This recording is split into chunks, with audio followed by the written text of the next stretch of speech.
تناقضات.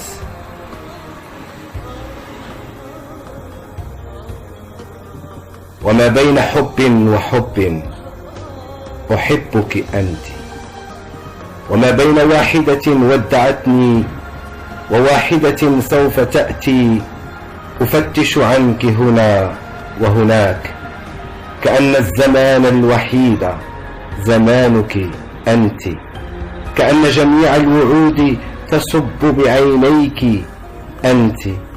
فكيف أفسر هذا الشعور الذي يعتريني صباح مساء؟ وكيف تمرين بالبال مثل الحمامة حين أكون بحضرة أحلى النساء؟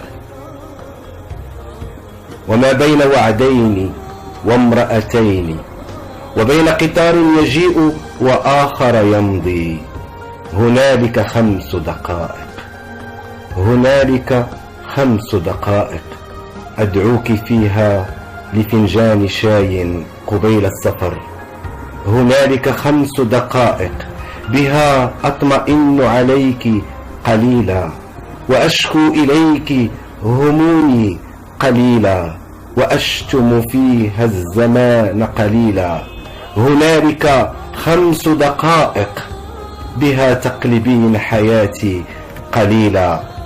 فماذا تسمين هذا التشتت، هذا التمزق، هذا العذاب الطويل؟ وكيف تكون الخيانة حلا، وكيف يكون النفاق جميلا؟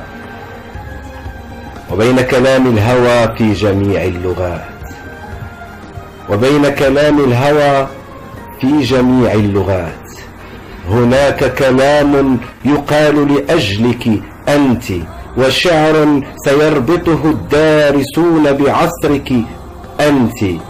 وما بين وقت النبيذ ووقت الكتابة يوجد وقت يكون به البحر ممتلئا بالسنابل، وما بين نقطة حبر ونقطة حبر هنالك وقت ننام معا فيه بين الفواصل. وما بين فصل الخريف وفصل الشتاء هنالك فصل أسميه فصل البكاء، تكون به النفس أقرب من أي وقت مضى للسماء. وفي اللحظات التي تتشابه فيها جميع النساء كما تتشابه كل الحروف على الآلة الكاتبة، وتصبح فيها ممارسة الجنس ضربا سريعا على الآلة الكاتبة. وفي اللحظات التي لا مواقف فيها ولا عشق، لا كره، لا برق، لا رعد، لا شعر، لا نثر، لا شيء فيها، أسافر خلفك، أدخل كل المطارات، أسأل كل الفنادق عنك، فقد يتصادف أنك فيها.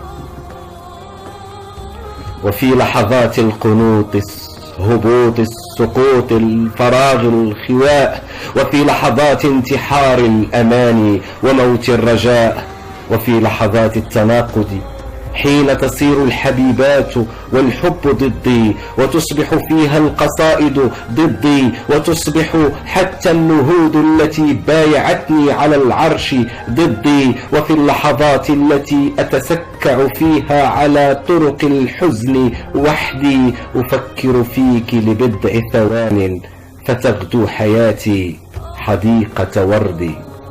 وفي اللحظات القليلة حين يفاجئني الشعر دون انتظار، وتصبح فيها الدقائق حبلى ب1000 انفجار، وتصبح فيها الكتابة فعل انتحار، تطيرين مثل الفراشة بين الدفاتر والإصبعين. فكيف أقاتل 50 عاما على جبهتين، وكيف أبعثر لحمي على قارتين، وكيف أجامل غيرك، كيف أجالس غيرك، كيف أضاجع غيرك، كيف وأنت مسافرة في عروق اليدين. وبين الجميلات من كل جنس ولون، وبين مئات الوجوه التي أقنعتني وما أقنعتني، وما بين جرح أفتش عنه وجرح يفتش عني. أفكر في عصرك الذهبي وعصر المانوليا وعصر الشموع وعصر البخور، وأحلم في عصرك اللي كان أعظم كل العصور. فماذا تسمين هذا الشعور؟ وكيف أفسر هذا الحضور الغياب وهذا الغياب الحضور؟ وكيف أكون هنا وأكون هناك؟ وكيف يريدونني أن أراهم وليس على الأرض أنثى سواك؟